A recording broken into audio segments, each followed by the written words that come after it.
Elkins is also a PhD in public policy, and he knows our stuff. And he's fully prepared to answer your questions about military strategy and arms control, broadly conceived. So who would like to ask General Elkins the first question? Yes. Would you like to identify yourself? Jerry Shepard, I'm a trustee of the college, and also an alum, and a parent. A little strategy question, if I may. In light of what's happened recently in Libya and what we see happening in Syria, would you like to give us your broad perspective on what's happening in that region? Sure. And you know, this is one of those strange moments in my judgment in history, where what's now being called the Arab Spring is leading to, in a kind of dramatic way, the overthrow of these despots who have controlled so many of the regimes in that part of the world. From one side, it's thrilling to see people who have been really subjugated, and Gaddafi was particularly brutal in that, and who have lived under the iron fist of a tyrant, and have had so little opportunity for individual fulfillment. So at one level, it's thrilling, and can give you the sense of the power of the urge for freedom, and the things that we have had the opportunity to enjoy and sometimes take a bit too much for granted. That's the good news. The more challenging news is that in most of these societies, there is no tradition of self-governance. There is no infrastructure. There's no political institutions. There are no governing mechanisms. And so while you're going to free the people from the oppression, there's big concern in my mind anyway over what's going to take their place. And sadly, the more fanatical elements,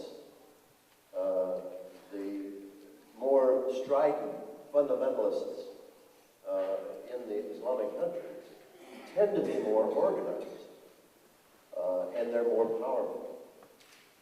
So you have some worry about, with the absence of either an experience of being involved in making public decisions for yourselves, and in the absence of having any institutions to turn to, I worry that in all likelihood, there's a danger that the people who will come to power are the people who we would wish not to come to power. So this is a very touchy, a very dangerous time. There's opportunity, and there's threats of real disappointment and danger. So I have mixed emotions.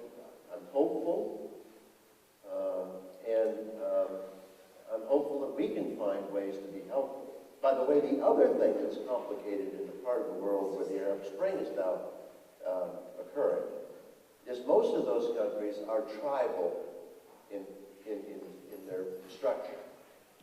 And the tribes have centuries of tradition of squabbling with one another. So not only do you have a vacuum that needs to get filled, absent experienced institutions, you have an environment which has natural animosity and competitiveness. So it's a very tricky thing, and it'll be interesting to see how it turns out, and I hope it turns out well. What do you think?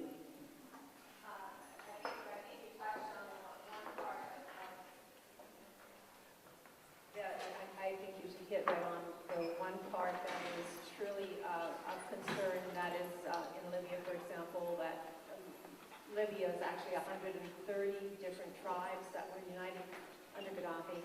How this will play out is what we need to look for. Thank you. Yes. So, first of Appreciate all, that, thanks, Dr. hi, Peter Feinberg, I'm on the board of SME2. Thank you very much for coming. But staying within the Sikh region, today I believe Obama said that he's going to be withdrawing all the troops from Iraq by year end. I'm curious, what does that look like in positive, negative, and the implications in Iraq? And can the government sustain that? Yeah, I'm at a little bit of a disadvantage that I was on an airplane and it had CNN headline indicating that the president was taking all the troops out of Iraq. And that's literally what I know because I came straight from the car to hear it. So I don't really know what the environment, the circumstance, what the qualifiers, anything about it, I'm ignorant of. So I'm sorry I can't give you a very full explanation. But, you know, it was inevitable. Well, let me take a step back, kind of take a little broader reach on it. There's a curiosity occurring in our presidential campaign process. And that's that it's lengthened, the period is lengthening. Many people now are talking about it being 18 months. I think, I've heard other people talk about it's 24 months. And if you take 6 months to get your administration organized, and 24 months where you're campaigning for re-election, it doesn't leave much time to do balanced policy making.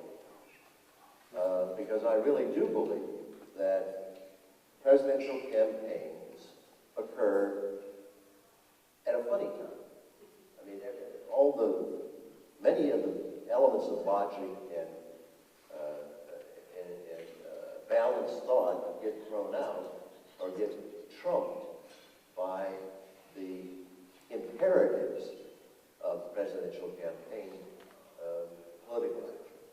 So the first thing that occurred to me, since this is obviously a departure from what the stated timetable was, my first reaction, again, I emphasize I haven't read a thing about it or heard it come, is that this has to be, or has likely been motivated by domestic political interests. There obviously is a lot of pressure to bring our troops home. So that's point one. Point two is that just from an operational military point of view,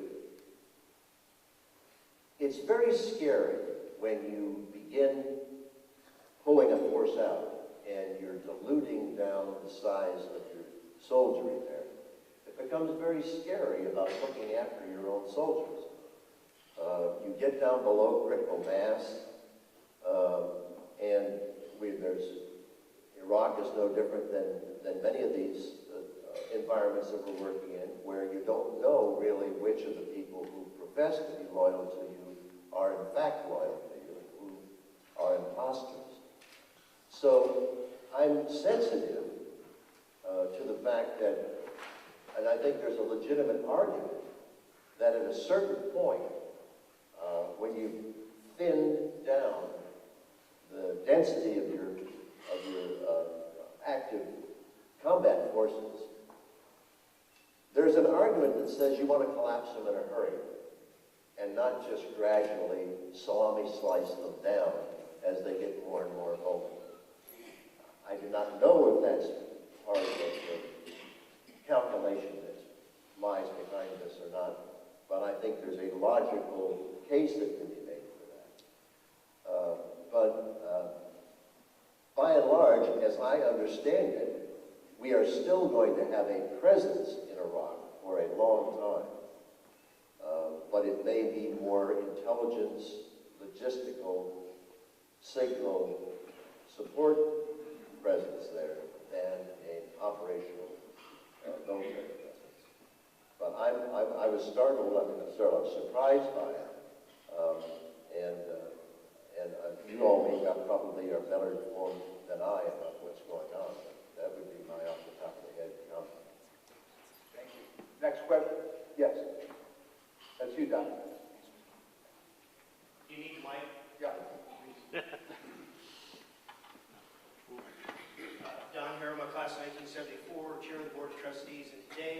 Connolly, friends of Judy and Pete Dawkins. Pete, thanks for being with us. A question of the future of the Army. Most of us non-military types think of Army as land-based, human body troops. So with the current use of drones and sophisticated aircraft and other things, what do armies, and in particular the U.S. Army, strategically look like 20, 10 years down the road? Simple questions you have. I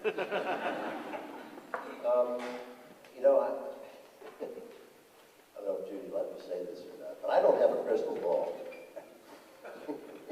I'm going to say it. I was in Geneva a couple of years ago giving a talk and to a French-speaking group, and one of my colleagues, this is from Citibank, was introducing me, and his French wasn't as good as he thought it was, and he shouldn't have been doing the introduction in French. And at one point in the introduction, I don't speak French, so I didn't know, but the group broke into peals of laughter. And then they finally quieted down, and I gave the whole speech. And afterwards, what I learned was he had intended to say that I didn't have a crystal ball.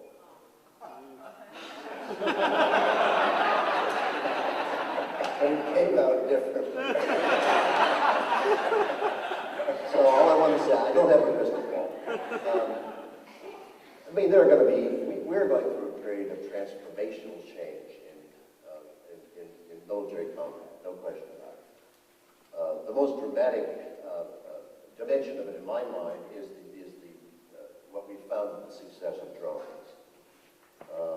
Being able to do things, and whether it's intelligence gathering or indeed now with predators, combat, munitions, without having to put a pilot at risk is dramatically transforming what air combat is all about.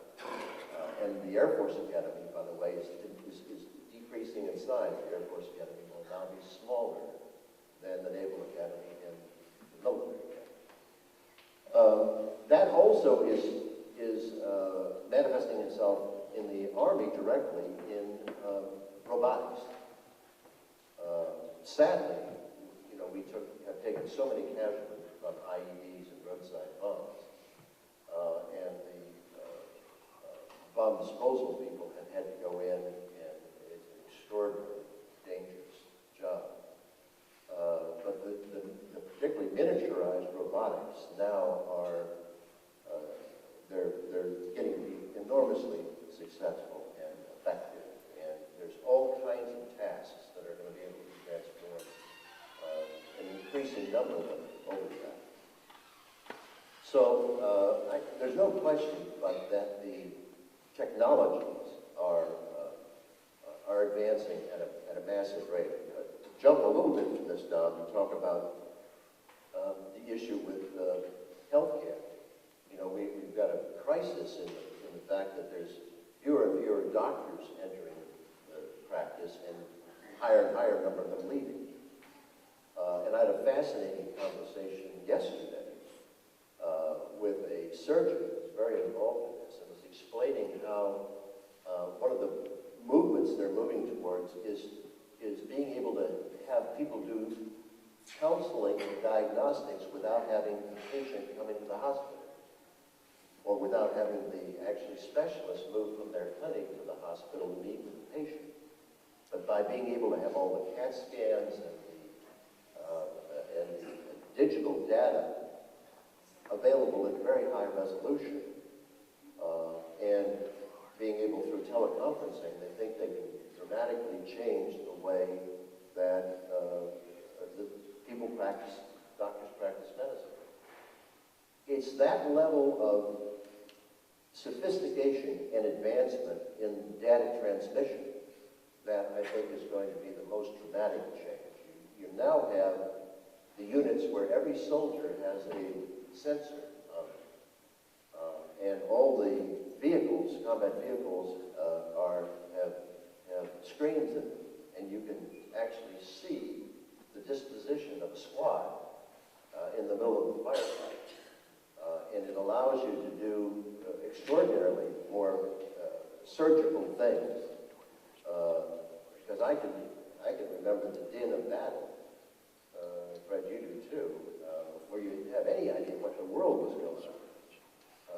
And now the ability to pierce some of that fog of war by these kinds of technologies, I think is really coming out of the wood.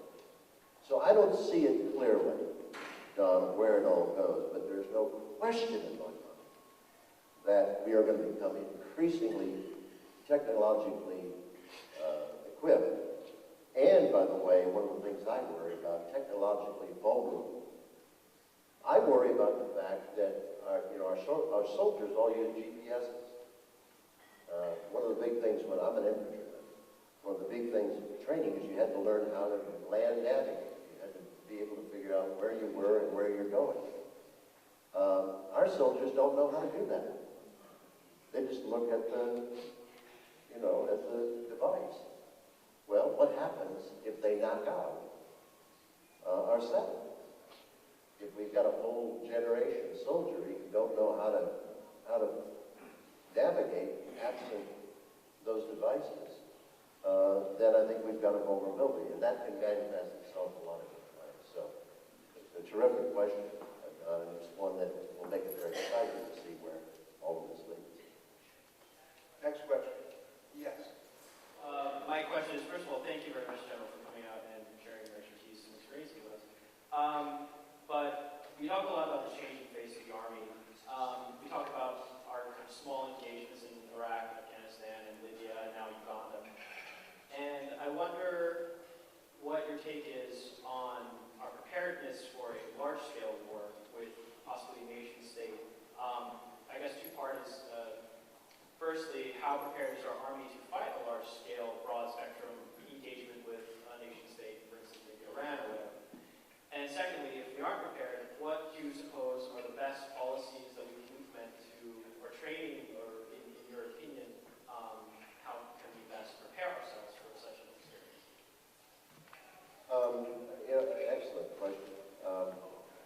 First of all, I believe, I'm not an entirely objective viewer, but I believe that the Army, the armed forces, actually, let's talk about the Army since that's what you asked me, that's in the field today is the best in history, far enough.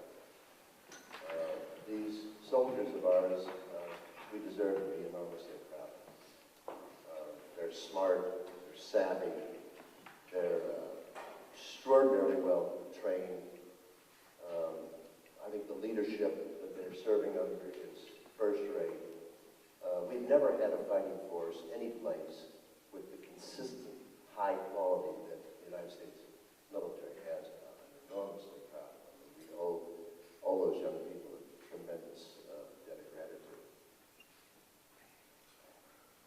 So if you're talking about whether or not we could engage in a large-scale war of movement, today I think we would do extraordinarily well.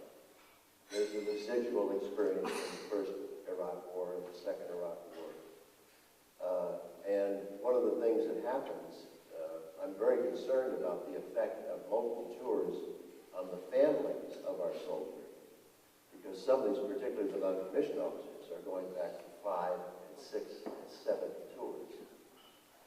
And that just tears the families apart. So I worry a great deal about that. On the other hand, our soldiers are getting so experienced. And when you and I were in Vietnam, we tended to keep people in the field 6 months. We barely learned how to fight in 6 months. And then you were gone. So there's a trade-off between the penalty that the families are having to endure and what that multiple experience provides us in terms of increased proficiency and competence of our soldiers. But I think maybe what you're really getting at is, over time, we know China's building a big naval power. There are people like Iran who have large military formations. People worry about, as as we gear up to be able to deal with other unconventional combat, will we lose the capacity to engage in a war maneuver of large scale? And I don't know if any of you saw it, but the new chairman of the Joint Chiefs was appearing before the Congress, I think, last week, and he spoke specifically to this issue and the fact that we have had this two-war strategy. And with the reductions that are anticipated in the defense budget, alone, we are not going to be able to have a two-stroke, I guess with 1.5 war strategy. And I guess the question is, are we going to be able to have a one-war strategy? You know, my experience is limited, but it's been that one of the terrifying things as a strategist, as a military strategist, is the lead time of the equipment. Our experience has been we tend to fight wars with what we have at the time they break out. So if you're principally involved in wars such as we've had in Iraq and Afghanistan, by the way, you wear out all your equipment. And you don't replace it, you can find yourself in a position where suddenly you have need of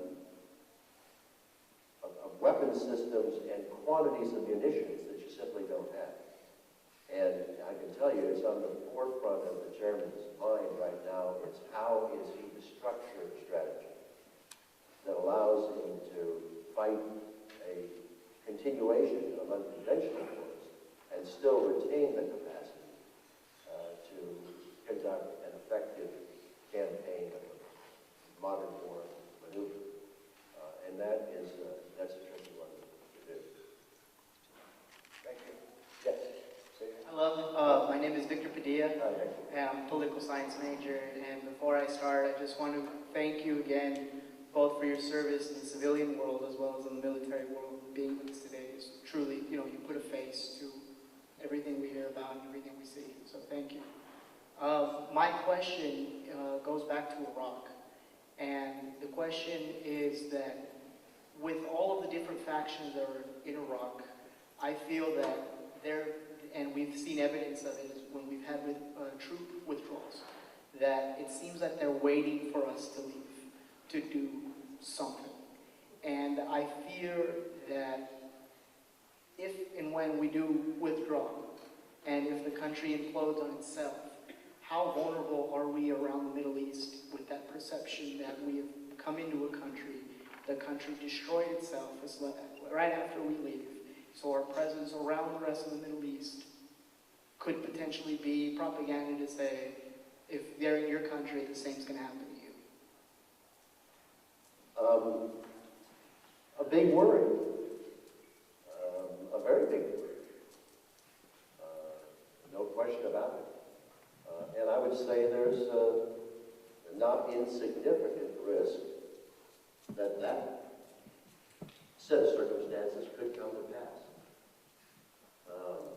I was always struck by the point that Colin Powell made when the decision was made to do the first event. And he said, listen to his colleagues, you have to understand, if we do this, we own it.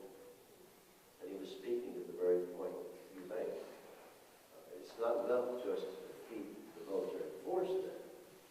If you're going to then create a vacuum, then it's your responsibility to not let what you're just talking about as a possibility go. Now, each one of these countries has a different history. We talked a bit earlier about tribalism. And one of the real concerns is that now Iraq was an artificially constructed country, specifically designed to separate the tribes so you wouldn't have full tribal coherence. Another approach would have been to have a Sunni area and a Shia area. But that wasn't the decision. The decision was we wanted to keep them being able to control. So you have innate instability as a consequence of tribal competitiveness, which complicates the issue to begin with. Then, in that particular case, if I can take Iraq just to continue on, Iran is playing its own games there. They don't want there to be coherence within Iran. And so they're promoting and fomenting partisan friction. And, you know, I worry a great deal about whether or not the structures that are in place in Iraq are going to prove to be durable enough,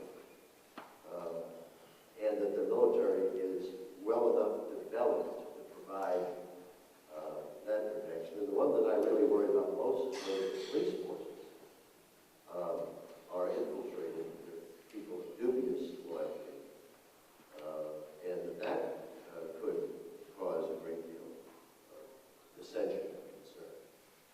But there's no question that if there were to be a catastrophe in Iraq, and by the way, I do not believe there is going to be, but if there were to be a disaster in Iraq, then other countries in the area would have to say, can we afford to get the help from the United States?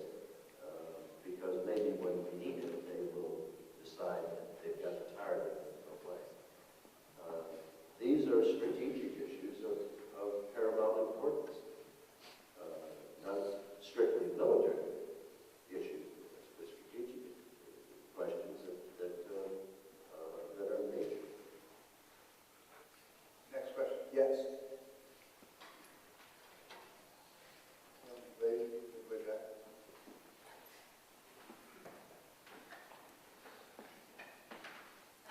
Can everyone hear me? Hello. I would just like to also begin by saying thank you for coming here today to speak with us on behalf of the student body. We really appreciate just the overwhelming amount of knowledge that you can bring here and share with us. So my question regards the issue specifically dealing with arms control. My question is, in the age of such advanced technology, how should the United States military address the issue of nuclear proliferation, especially in such a period of dramatic transformation, militarily and diplomatically, in the developing world, and especially surrounding the most current concerns that we have internationally dealing with both Iran and our delicate situation that we currently face with Pakistan. So I'm just kind of curious to see what your take on that is. Well, is this a technical military term? It scares the bejesus out of me.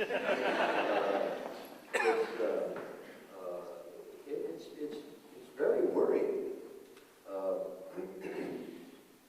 I think the situation in Pakistan is very different than the situation in Iran. Let me take Pakistan first, because it might surprise you, but I think it's the more dangerous situation. I was saying to someone the other day that Pakistan is kind of you say Pakistan, and you don't have to put any modifiers with it. It conveys a message all night. It's like Madonna. Or Cher or something. It is an ecosystem unto itself of dangers and worries and concerns. But to have a country where the government is such a thin gauze, controlled by such a thin gossamer film, and where there is open warfare and antagonism and difference and warring parties, and it's a major nuclear power, it can't be a comforting thing for you at night. And we know that they've already let secrets out.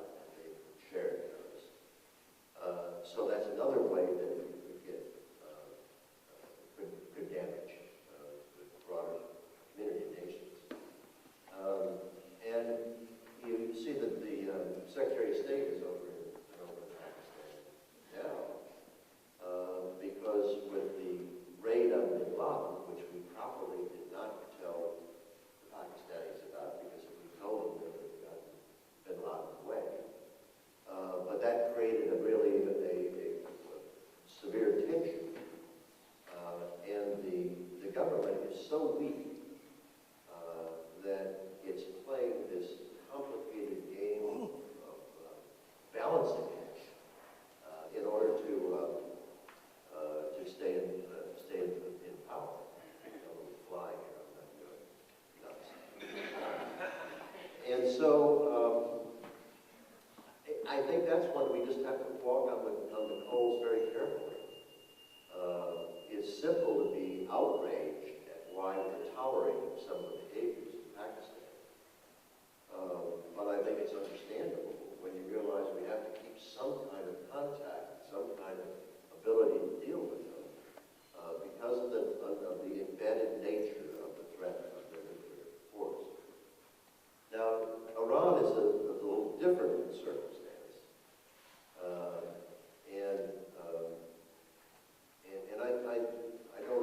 I don't mean to minimize it, but I think it's a little easier to control in the sense that, first of all, they don't have a nuclear capability right now. There's a wild disagreement over how close they are to it, and whether their centrifuges are working or not working, or are they working as well as they say they're working, and how long they'll be, and are the Israelis going to go do a preemptive strike.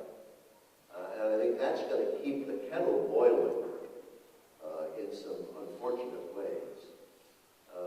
But I'm not as concerned about that. I think we have to just keep working the problem as far as Iran is concerned. Some of these things, I don't know what your perspective is, but in my mind, I separate two circumstances. One is a problem which you have to find a solution to. Another is a problem that you just have to manage. You cannot solve. You don't have the power. You don't have the capability to solve.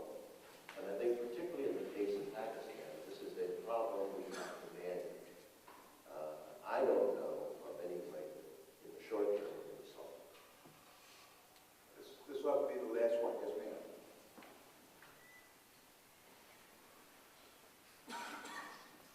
Denise Estrada, class of 1980. I'm going back to the use of arms. Do you think how do you feel about that policy of using weapons or people using weapons who don't see the results of their actions? You have controllers sitting thousands of miles away, tracking drones, they're dropping bombs, inflicting damage, killing people. Do you feel like you guys saw the results of what you did when you were in Vietnam. If you shot fire, you shot somebody through a weapon, whatever, you would see the results. We have people now inflicting damage, and it's almost like a video game, and that kind of worries me. I mean, he's been much more involved than I was. How do you feel about that? I think your worry is very legitimate. To me, it doesn't mean we shouldn't do it, because one of the as a military commander, you feel that your prime responsibility is the safety of your soldiers, and so to be able to accomplish some of the missions without having to put your soldiery at risk is a prime responsibility. We make mistakes. And I'm not excusing it, but we're fallible.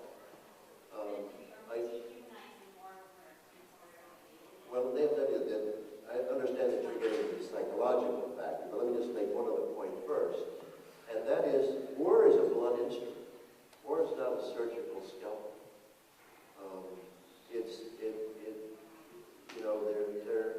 People are going to get hurt and killed, and it's going to be accidents and mistakes and bad judgments.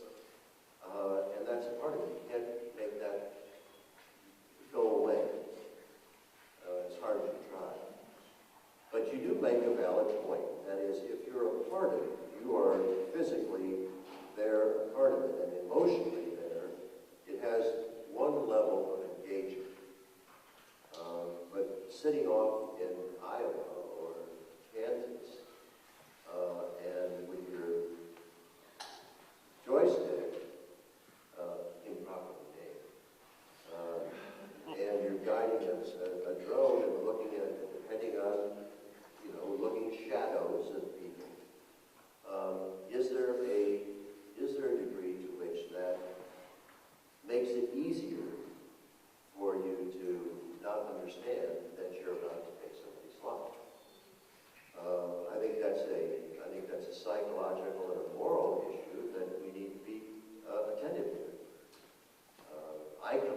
aside, though, that though there may be some degree of that inevitably that occurs, the benefits and the positives that come from it far override that. That's just where I come down on it in this individual. Listen, thank you very much. First Thank of all, you very much.